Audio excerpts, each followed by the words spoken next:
The battle for the Cy-Hawk Trophy. The Cyclones. The Hawkeyes. You're watching the Cy-Hawk pregame special, sponsored by Fairway. Nobody's really cheering for you. Nobody's really hoping for your success at all. So you really just got to go out there and go play, and it's you and the guys against everybody else that's there. A new year, a new quarterback, new challenges, new question marks, but the same rivalry. Welcome to our Eye on the Hawks Cy-Hawk special. I'm Owen Siebring with a repeat guest here at Broadcast Park. Friend of the program, former Iowa wide receiver, former Solon assistant coach, Matt VandeBerg, current dad and husband. Matt, your career, you won the Cy-Hawk game both at home and on the road there in Ames.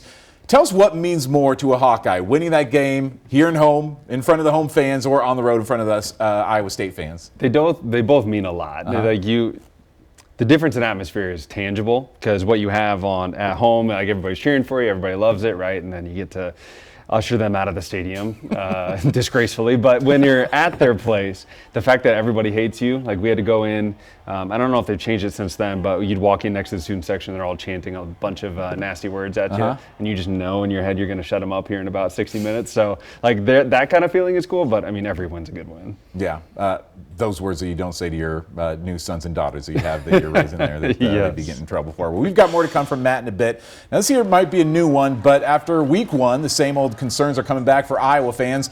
Quarterback Mark Gronowski, the South Dakota State transfer, he did score twice Saturday against Albany, once through the air, once on the ground. But his passing stats, they left a lot to be desired. 8 for 15, just 44 yards, and even Mark admits he had some week one jitters. Do you think maybe that stemmed from just first game jitters, just the feet work and not, letting it loose a little bit? 100%. And that's, again, the first game jitters a little bit. Just really got to have that mindset going into this week and the rest of the season, just kind of have that screw it mentality. Like, we got to just go out there, play ball, have fun, just play free, and you'll end up playing more fast by doing that. The other quarterback I always think about who, probably played a little bit too much of the game during the day before game started would be Drew Tate. Drew ran pretty hot, and it was a little bit easier to see with Drew. Mark hides it a little bit better, but my takeaway was that he just was a little bit anxious and pressing too hard. And I actually said something to him yesterday morning. The first ball he threw out, there was a hitch to the left, I believe it was, and landed about 8 feet in front of the receiver. And he's probably throwing 100 and, probably 1,000 of those things, and throwing them well. So that's just indicative of what was going on, I think. But good to get that first game done, and really looking forward to him leading the team Saturday. Matt, I know you've talked to Mark, and we all like him. He's such a nice guy, but give me an honest assessment of his performance on Saturday, because I have to imagine as a former Hawkeye player, current Hawkeye fan, that you were expecting more out of him. I think there's more to Mark's tank. I think that's really clear. But I also think that there's a giant step up. So he's thrown for 10,000 yards in his career. Like, he's played at championship levels, but he is taking a step up from South Dakota State to the University of Iowa. One thing that I didn't have to deal with that is probably on the minds of some people is the NIL money. Like, how much money now is he getting as a 21, 22-year-old kid, and now he's have to balance that with how to play. So I'm not disregarding his performance. He was a little bit off rhythm, kind of holding the ball on a few things. I think his legs, though, were really good. I think that's something that he can continue to lean on, and Coach Lester will. But there are some other things, kind of RPO stuff, that kind of opens up the defense to hopefully allow him to settle in sooner. It's just a matter of being more rhythmic in his on his dropbacks when he's able to hit his foot and get the ball out. I think that's something that we need to see more of. But his first game, night game, Kinnick, NIL, new stuff, like, there's a lot there. I'm not reading too much into it. I just want him to get hit early in the next game to kind of settle in. Is it something that you think is a genuine concern? I mean, it's hard to say after just one game, but is it like, oh, I'm a little more concerned about Mark now, or could you see that it was just week one jitters? I think it's more week one jitters, to be honest, but I think there's also a second part to this. So now, second week, everyone's kind of building it up, right? It's a good Iowa State football team. It's at Ames, but how are you going to be able to band together with everybody? Because, like I said, you go into an environment where they don't like you, so you're kind of forced to turn to one another, whereas you've got your home fans behind you. They're expecting a lot. I think there's kind of a different atmosphere on what would happen up top for Mark. But now going into an environment where he knows it's just going to be him and the 68 other guys that are dressing, 69 other other guys that are dressing. And I think it's going to add a different kind of mentality. So I'm excited to see how he tackles that from week 1 to week 2. Mm-hmm. As somebody who's been in on these types of game plans where you have the lower level FCS opponent, maybe group of 5 opponent in week 1, and then you jump up to Iowa State in week 2, is it safe to assume that the game plan is conservative, that they only show a limited portion of the playbook, playing the cards close to the vest before they head into Iowa State? Oh, absolutely. Yeah. I mean, that goes without saying. I mean, you're trying to set up a bunch of stuff on tape. Now, it's a little bit different because Albany doesn't run a 3-3-5 like Iowa State, so you're not going to get the apples-to-apples comparison.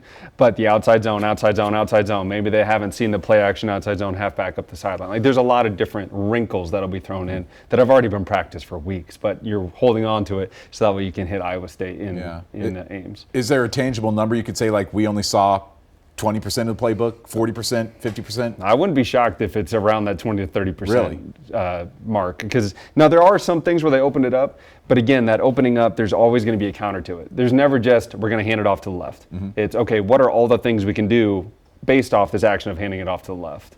Whether it be a cutback, whether it be a counter, a reverse, play action, throwback screen, like there's so many things. There's always a counter to what the original play is. And once Iowa State comes, is that like no holds barred, all bets are off? I mean, that you're seeing like pretty much a majority of the playbook, or are they still holding things back for the start of Big Ten play? There's definitely always things held back just because of the breadth of knowledge that you can give your guys. So even if you're giving most of your playbook, are you practicing it and are you practicing it well? Because if we have a throwback screen and we haven't completed it 8 times, we ran it in practice, I don't see KF calling that on Saturday. Yeah. But to that point too, if you're able to practice something a lot and put the time into it and it looks good, then that's when it gets there on Saturday. Going back to Mark, and again, you've watched him and you've talked to him. What do you expect at him against Iowa State? What's something that you saw against Albany that maybe gives you some optimism going into week 2?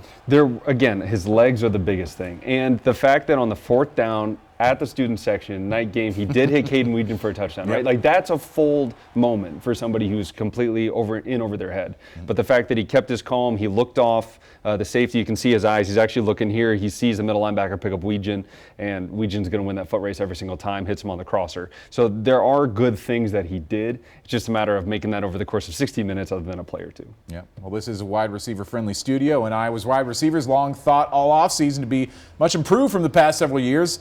It still might be the case. There's a lot of unproven talent in the squad. Reese Vanderzee, thought to be one of the top receivers this year, got an injury last week, and even though he's, for the time being, he's still helping this team and this new crop of receivers.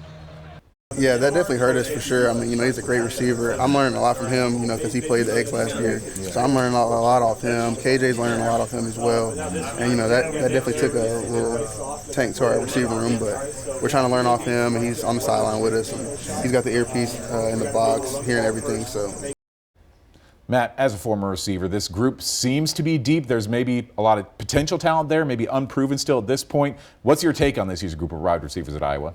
It's very unfortunate. My thoughts and prayers go out to Reese Vanderzee. I know a thing or two about foot injuries, and they're not fun. So obviously we want him back. And the surprising part to me, so he's, 6'4", 215, yep. And then the backup was 5'7", 180. I mean, we're talking very different statures, but guys that are utilizing their skill set. I'm really excited to see what Seth Anderson does. He had a really good kids day, made some really good catches on Saturday. Jacob Gill obviously needs to get more involved. The one catch he did have, he had a little wiggle at the top of the route to get wide open, and that was one of the balls that Mark threw right on his back foot. Timing was great. Like, little things like that can continue to move forward. I'm thinking back to 2015. I think we had 6 or 7 different guys that would play on a consistent Saturday back when we ran the table. So if you have that depth and you can have new guys come in, you can start to stretch the field a little more too. Nobody can match on this roster, at least, Reese Vanderzee's numbers in terms of his size and ability out there. Who would you say is the clear number 1 receiver on this team, or is there a clear number 1 best receiver on the roster outside of Reese right now? See, that's where it's tough, because I think Jacob Gill, Gill's wiggle and his pass catching ability, I think, is really, really top tier, and I think he's willing to go in there and block, which makes him one of those top tier guys. I also think Seth Anderson has taken a giant step forward from last year, not only just in playing time, but he looks a lot bigger. He looks the more part of a Big Ten wide receiver, and I can say that coming from 162 pounds when I showed up on campus. So like he's definitely started to buy in a little bit. Like I said, he had a really good kids day. Jacob Gill also had a good kids day. I think those two guys are kind of vying for that top spot until Reese comes back. Right. Well, moving to the Hawkeye rushing game, no doubt the strength of this offensive unit a season ago, and it looks to be that way again. Depth of running back and an O-line that Pro Football Focus ranked as its top offensive line in the entire country in Week 1. Even with that high praise, the Hawkeye Hog Mollies, they aren't satisfied. Sure, I mean, for everything we did right, there's 2 things we did wrong. So there's still a lot of things to work on, and even the big run plays that we had, maybe someone messed up, on the back side or the front side. They missed an aiming point or something. So even though let's say we rushed really well, it's still not perfect. So there's a lot of things we still need to work on. Yeah, I feel like we have a lot to improve on, and that'll be the case every week. A little bit in the run, a little bit in the pass. Just being out there as a unit for the first time, there's going to be some bumps, and I feel like as each week goes on, we'll continue to just keep stacking and keep getting better. Matt, this is an area team that seems to be good throughout the entire Kirk Ferentz era, that no matter what, no matter the year, it seems like there's always been a good quality back coming through. What is it that's allowed this program to keep churning out these quality running backs seemingly every year? I'd like for that answer to be schematic, but it's not. It's the next man in mentality. Every single year I was there at KF would talk about Sam Brownlee, the Sam Brownlee year when he's the when he's the 6th string running back and he's getting carries, right? Even in 2015 when Jordan Canzeri went down against Northwestern, Akram Wadley steps in, has 4 touchdowns. Like there's always somebody ready to go, and I think it's because of the work ethic that they build there. And the offensive line, I mean the Midwestern guys that just want to go out and play hard. They don't know anything different. They're throwing hay bales for fun at the Zoltan Beef Days, yes. right? And now they're out there playing together on Saturday. So I think it's a work ethic thing and making sure that everybody's ready on any given day. Yeah, and Iowa State has an elite run defender in Dominique Orange right there in the middle. I mean, do you think that this run game can be as effective against the Cyclones? I do, only because the genetic makeup is a little bit different. So 3-3-5, and you're anticipating one of the linebackers to come through just because they don't have a true front 4 like you're used to seeing. The only other defense that kind of gives us some kind of question marks is Wisconsin, how they run a 3-4. But in a 3-3-5, you've got smaller guys out there. So how can we block in space becomes the biggest thing. A lot of times they'll double the nose to get up to the linebacker, or however they want to finagle it between Logan Jones and Bo Stevens or other mammoths. You call them hog mollies? Hog mollies? I love it. My producer put in that term. I was not familiar with that. He says the Hawkeyes know what I'm talking about. So maybe that's a big guy thing. Little guys probably don't know anything about it. But that kind of stuff, I do think it bodes well. I think that they're going to be coached up enough to know like how do you double and get up to the smaller guys and block in space. Yeah.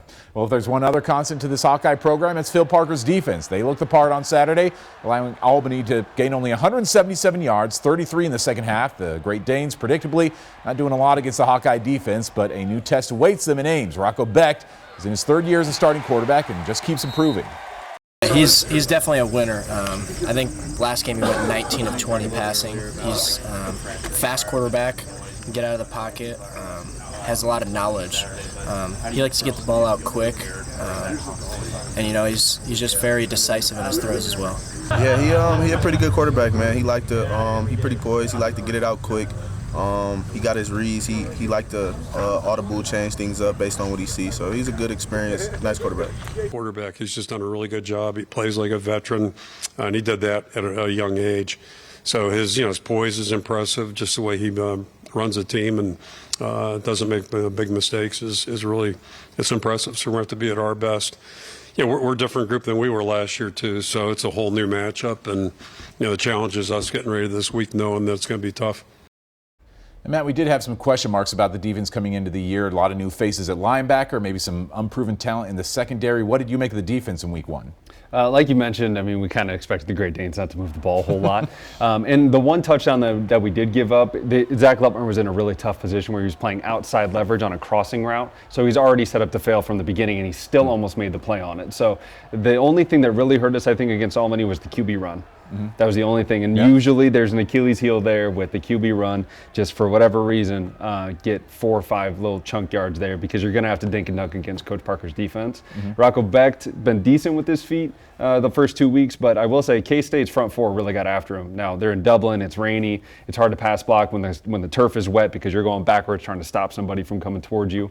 But I think it comes down to our front four. On both sides of the ball, I think it comes down to our line. Man, I'm starting to sound like Coach Ferentz. But I think our defensive line front four, I think if they can get after Rocco a little bit just to get him off, I think that's going to make everybody else's job easier. Having followed this matchup for the last 15 years or so, is this maybe one of the better Cyclone offenses, or at least Cyclone quarterbacks you've seen in the last decade and a half? I'd say Cyclone quarterbacks for sure. Yeah. Their receiving crew, I feel like they always have some guy who's like 6'5", 240 and just runs faster than anybody else. They don't have that guy this year. So their skill groups, I think, are a little bit different, but the quarterback is much improved from Joel Lanning and even some of the other names prior to that. Yeah, I gotcha. Well, Iowa's win over Albany gave Hawkeye head coach Kirk Ferentz his 205th win at Iowa, moving into a tie with Ohio State's Woody Hayes for the most wins at a Big Ten school. 2 years ago, the Cy-Hawk win was Ferentz's 200th overall as a head coach. That includes his 12 wins over 3 seasons at Maine in the early 90s. While the team's hoping for another celebration in Ames this year, Ferentz says he doesn't do it for the records, of course. My approach when I got here 27 years ago, my goal is to build this hopefully like a good high school football program. And I say that in the most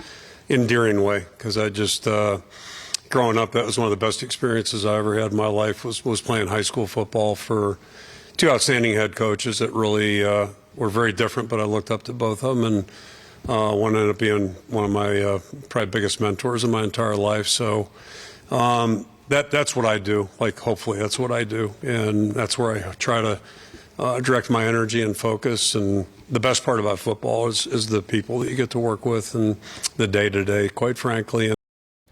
Matt, you know Coach Ferentz well. Does he actually not think about these wins, these milestones, or is that something that is in the back of his head and he's just not willing to admit it to the media types? He probably knows about them, yeah. And that's it. I mean, the amount of times he talked about Snap Face or InstaChat or something like, some Bill Belichick-ism during meetings. So it's definitely not something that he thinks about often. But I'll tell you what, after that win, going to the locker room and all the guys are hyping him up and yelling, I think he's going to get a little teary-eyed. But he's not going to think about it until after the game is won. You got pretty teary-eyed last year, too, I think, or when he got that 200th win as well. He tries to hide it, yeah, but yeah. He's emotional in there somewhere. Is it fair to ask how long you think he'll stick around? Do you think he'll still be around with the Hawkeyes maybe 5 years from now even? I think it'd be very hard to pry him out of the University of Iowa. Well, coming up next, the Cyclones are riding high into the Cy-Hawk game, 16th in the country with 2 impressive victories under their belt. What to expect Saturday from the Cardinal and Gold, plus analysis from former Cyclone Jeff Woody.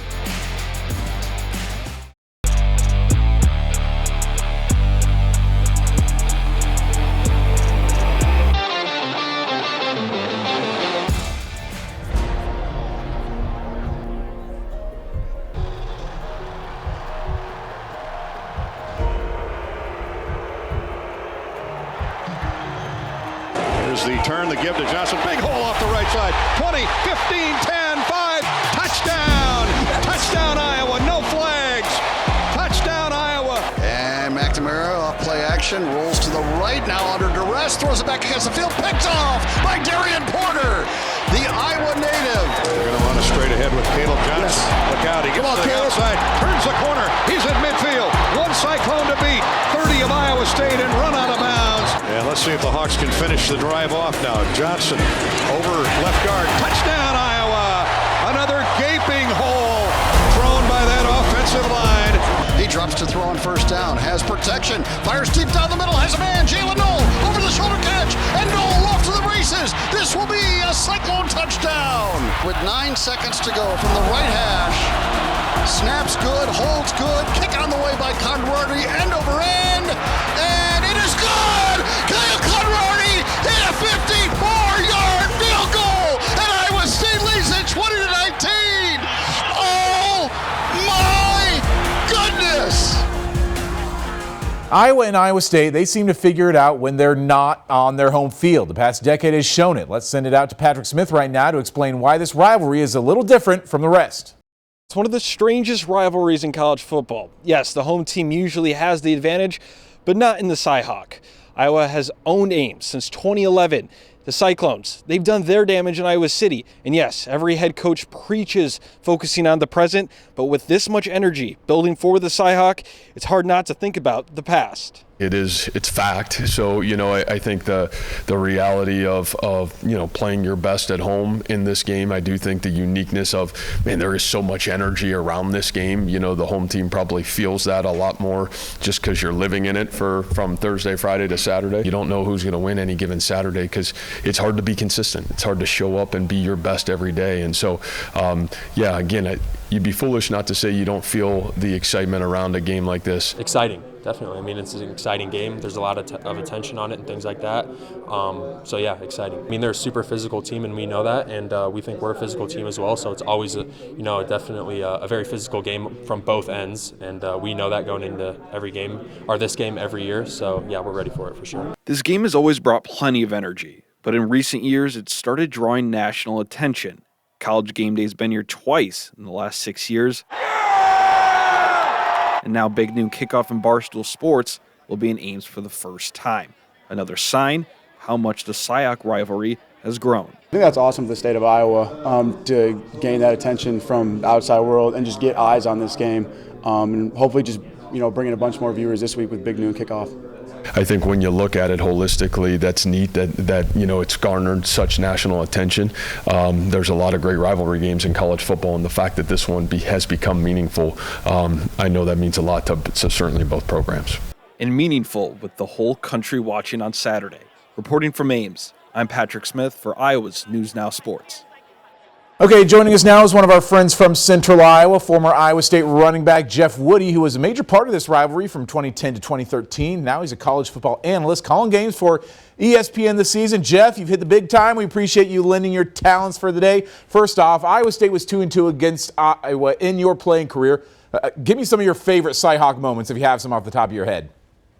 It's pretty easy to come down to a couple ones. So the two wins that we had, one was the triple overtime win in Ames. Absolutely. That was an absolute highlight. I was involved in the overtimes. I think of the three, I was on the field for one of the three. It was a touchdown to Darius Reynolds I was blocking for. So being on the field to score in overtime against Iowa, that was really cool, even if I wasn't the one doing it. And then the other one was the Jake Knott tip game, where it was at Kinnick. I think it was like 12-10 or something like that. Some weird low-scoring game where just the defenses were really, really good, and watching Knott get up and tip the ball from the sideline and being able to carry the Cy-Hawk trophy out of Iowa City, that was also pretty cool. So I apologize to any Iowa fans, but anytime somebody kind of a fan's like, oh, you kind of trash talking Iowa State, I just kind of have a picture, because I was one of the three people that carried the trophy off the field. So I pulled a picture of me carrying the trophy out of Kinnick Stadium and say, what was that? So, yes, but it's this one's fun. I'm really excited for Saturday because of just the mesh of styles that you're going to get with these two teams. So, yeah, this should be fun. Yeah, I was going to ask, we've been talking to players about the idea of playing against one of your opponents, one of your biggest rivals on the road, going into a hostile environment like that. Does it make it more sweet winning that game at home or on the road? Do you think you have an opinion on that? For me, it's on the road because we've gotten one of each. And I think the thing is it's Iowa, so everybody's nice, except for 3 hours on that one Saturday. And then you hear some just mean stuff from the stands. And I'm sure it goes the other way. I'm 100% sure it goes the other way. But when you take that kind of fire and then the crowd just goes dead quiet, and that to me is the best feeling, because as an athlete, it's always want to don't tell me what I can't do, and I'm going to go do that thing. So when you get a win at a road, any opponents, like the two fun road wins that I can remember are at DKR when we beat Texas, and then at Kinnick when we beat Iowa, because you have so many people that are so loud, that are so fervently wanting you to not succeed and then succeed. To me, those are the sweet ones. I like winning on the road better than I like winning at home. We heard a lot of that very loud silence last year with Kyle Camardi's field goals, certainly. Well, this season, your former team has looked outstanding in his first two games. They're 2-0, ranked number 16 in the country, played almost a flawless game last week against South Dakota. What has impressed you the most about this team? He's wearing number 3. That's what impresses me the most so far. I think Rocco has been... he was good last year, and he was clutch last year, but he's even better this year. And I think the thing that impresses me the most about him and the offense is kind of a 1 and 1A. One is how in control of the offense Rocco is and knowing exactly to the blade of grass where every running back and wide receiver and tight end, where everybody needs to be And when you do that, your margin for error gets bigger. Like Scotty Scheffler's a great golfer because he knows exactly where his wedges are going to go. So he knows what he can and can't take on. And that's why he's able to put the ball to like that close every time he hits a wedge shot, because he knows exactly what his ball is going to do.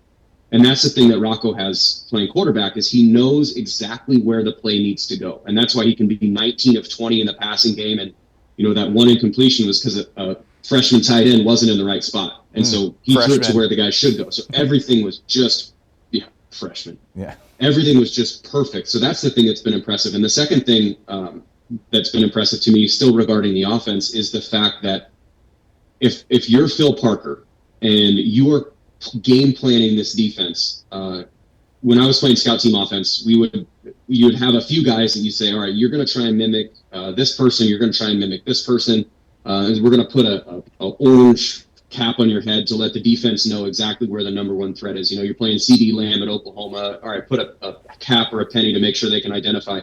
Who's the guy you're putting the cap or the penny on at Iowa State?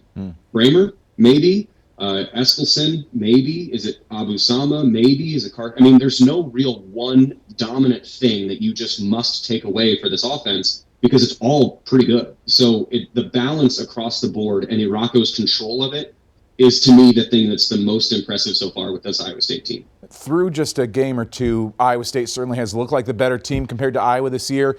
Is there a major mismatch that you see that would favor either team this weekend? There's an adage that I like to use, especially when you're watching film or in football specifically, because there's so much happening at any one given time, is it's never as good as it seems and it's never as bad as it seems. So for those Iowa fans who think the sky is falling,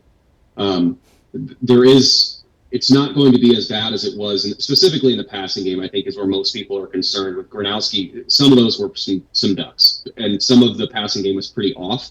But you go back and look at those, and maybe his feet were bad, and in fall camp, you can kind of get away with it because you're wearing the purple jersey or whatever color it is, you're not getting tackled, so you can kind of get away with lazy footwork. But now that you're getting hit, or you're able to get hit, your feet speed up. So then you go back and practice the week afterwards, and you go, hey, Mark, here's what we can do. And then that gets corrected, and now you can start actually getting your feet in the ground, start throwing it a lot better. So the running game was really good. The passing game was pretty shoddy for Iowa in week one, and I expect that to get a lot better. Both of those, I think, are going to get a lot better just because you have a week of film. So when you look at the matchup, I think the thing that, if I'm Iowa State, that I really like is the balance on offense means that Phil Parker's going to have to decide how aggressive he needs to be with his safeties, because Bramer and Burkle and the running game is going to require additional help, likely, meaning that Xavier Wongpa is going to have to potentially play up closer to the box, which means you got one-on-ones for your wide receivers, and Iowa State's got a few good wide receivers, and Rocco, being as in control as he is, it potentially has the ability to access those, and then if the safety's back up, then you have the tight ends underneath. And so I think Iowa State has the potential to be able to schematically move Iowa around. But on the flip side, if I'm Iowa, what I feel pretty good about is if I can turn this into a Tom Brands wrestling match where I'm just going to make you suffer, where offensive line, running backs, big tight ends, Iowa State's defensive line is really good, but they're not super deep. They're not tested beyond their first or second strength. And they got a bunch of linebackers, but linebackers aren't big boys. So if you can, with Iowa, Gronowski being, even if he didn't throw that well, he ran the ball really well. He's a 235-pound, basically, running back. And you got like three running backs, even if Moulton's not healthy, to be able to lean on Iowa State. And so if you can make this a game where it's 4 yards, it's 4 yards, it's 4 yards, play action pass for 10, it's 4 yards, it's 4, and you can do that. I don't know how much depth, and I mean this in a question mark, it might be good, it might not be. I don't know how much depth Iowa State's defensive line has. So if you could be that physical slobber knocker style game and then let Weegen go get a big return here or there, Iowa can absolutely win this game because that style may work against Iowa State. So that's, I think, the thing is they don't have to throw it super, super well, But if they can run it like they are capable of running it, then that's a dangerous matchup against Iowa State. Yeah, I want to go back and talk about quarterback for just a second. Jan Jensen loves to use a quote where she says that, she doesn't want her team to be Chicken Little out there saying that the sky is falling, and that certainly is a place that Iowa fans have found themselves this week after seeing Mark Gronowski in week 1. Can you give us a little bit of a perspective on what you saw out of Gronowski and what gives you hope, or what should give Hawkeye fans hope for what could be in store for him in the coming weeks? Yeah, the scheme was good. I think that's the thing. Tim Lester, I'm a huge fan of Tim Lester as far as how he gets his guys in space and how he lets their strengths shine. So Gronowski he's never going to be a guy who you're taking 5 steps out of a shotgun and he's going to chuck it 70 yards downfield. He'll never be Nate Stanley. That's not his game. But things that they did schematically, like the ones that come to mind where he kind of like skipped past one, there's an open wide receiver in the end zone, he missed it by like 10 yards. Well, that's when you go back and watch on film and like, he's not going to miss that pass like that again. So schematically, there were open throws. And once you allow him to calm down, he's going to be able to deliver the ball with accuracy because how much his legs cause the threat of the run to be scary enough that play action is going to be really, really important.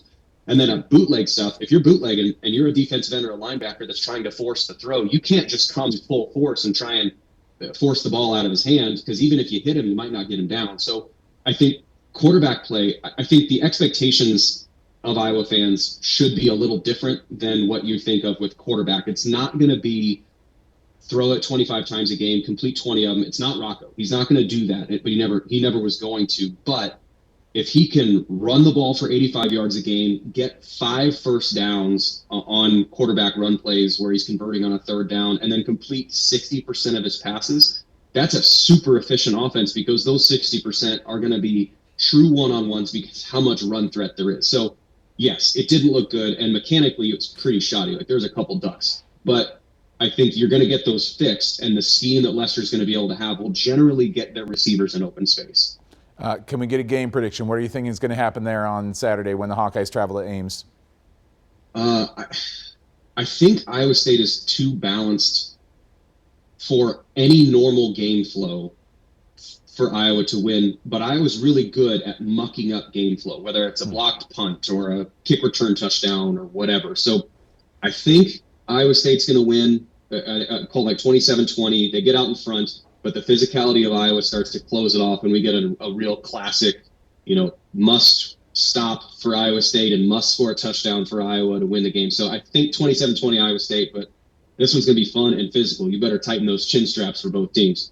Yep. Jeff, we appreciate your time joining us today. Thanks so much. Always great catching up with you. Yeah, my pleasure.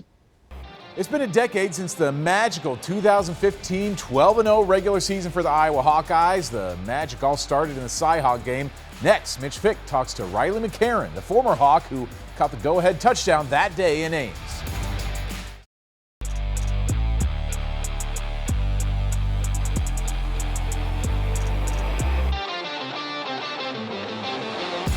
We're 10 years removed from Iowa's run to the Rose Bowl in 2015, and their Cy-Hawk win that September was a big spark early on. The 31-17 victory in Ames looked like it was lining up to be a 20-17 buzzer beater, but with 2 minutes and change left in a tie ball game, the Hawkeyes hit the Cyclones with a bit of a surprise. Mitch Fick gives us a look back.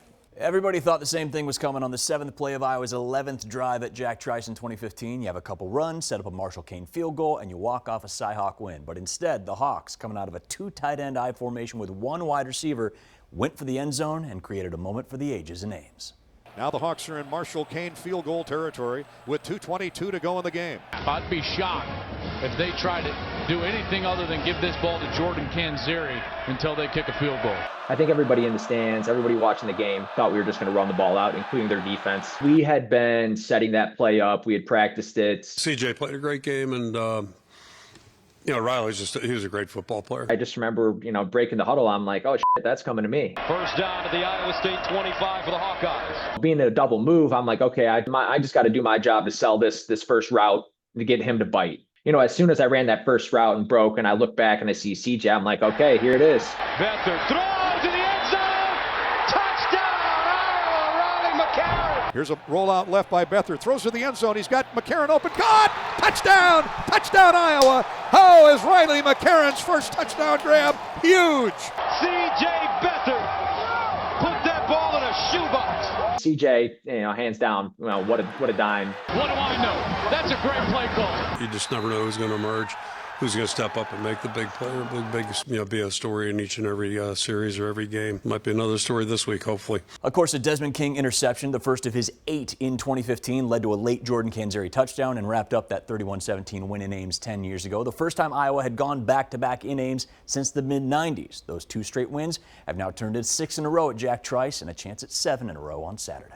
The Cy-Hawk rivalry has some wild trends. Usually home field advantage means a lot in college football, but the last 5 Cy-Hawk matchups, the road team has won. The Cyclones haven't beaten Iowa inside Jack Trice Stadium since this game in 2011 when quarterback Steele Jantz led the Clones to a 44-41 win in triple overtime. Bringing back former Hawkeye wideout Matt VandeBerg. Iowa went undefeated in Ames during your career, but what is it about that trip that makes it different than other road games? The environment on the way over there, the bus trip there is a little bit different. And a lot of times you fly when it's a further opponent. But the fact that you actually take a bus, we heard KF talk in an earlier segment about a good high school football team. Yeah. And it kind of feels like that. But you end up in an environment, you got to walk through their fans. It's like a loosely roped trail that kind of gets to the locker room. There's something specific about Ames that, although I don't like Iowa State, it's the best turf, it's the best environment outside of Kinnick.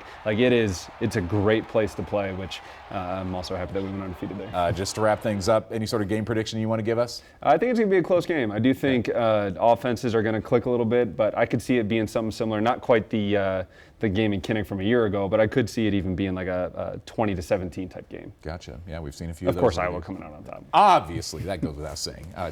Jeff Woody said the same thing about Iowa State, of course. So, nevertheless, what's he know? He only works for ESPN. All right, that's going to do it for, again, another edition of Eye on the Hawks with our Cy-Hawk special. Thanks for joining us. Thanks again to our guest, Matt VandeBerg. And you can see full Hawkeye coverage after the Cy-Hawk game on Iowa's News Now. Thanks for joining us.